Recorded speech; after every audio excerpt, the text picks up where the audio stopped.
এই দেখো কি মাছ আনেছি, এইটা কি দেখেছো? আজকে এই মাছ দিয়ে কচুর শাক ঘন্ট হবে।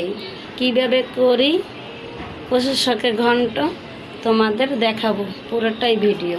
ইলিশ মাছ দিয়ে কচুর ঘন্ট, কচুর শাকের ঘন্ট কিভাবে রান্না হয় দেখো।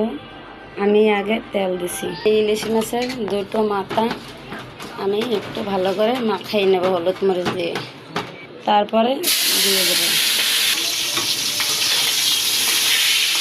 বন্ধুরা, আমার মাছের মাথা ভাজা হয়ে গেছে, আর এই সাথে লবণ দিয়ে দেবো যতটুকু পরিমাণ লাগে ততটুকু। এখন দিয়ে দেবো শাক।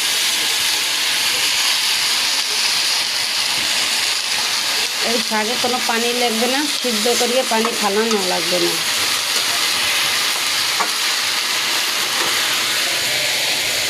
তারপরে এটা হলো বোম্বাই মরিচ অর্ধেক, এটা দিয়ে দেবো।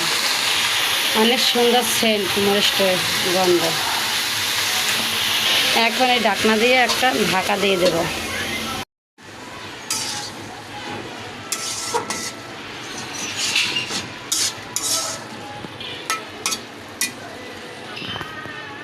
আস্তা দারচিনি দিয়ে দিছি।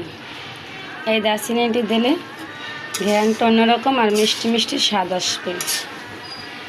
সবাই তো রসুন পেঁয়াজ দিয়ে খায়, আমি রসুন পেঁয়াজ দেব না, আমি শুধু জিরা দারচিনি আর তেজপাতা দেব। কচুর ঘাটে আমি বাগার দেব, তেজপাতা,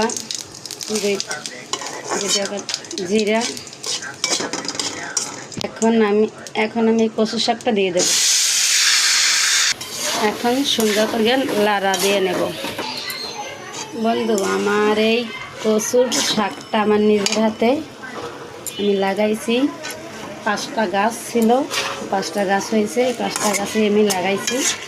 সেই শাক আমি রান্না করি। দেখো কতটা সুন্দর, বারো দেখা লেগে অনেক সুন্দর, অনেক সেই স্বাদ হবে। দেখো এখন জিরা বাজাটা দিয়ে লামাই নেব।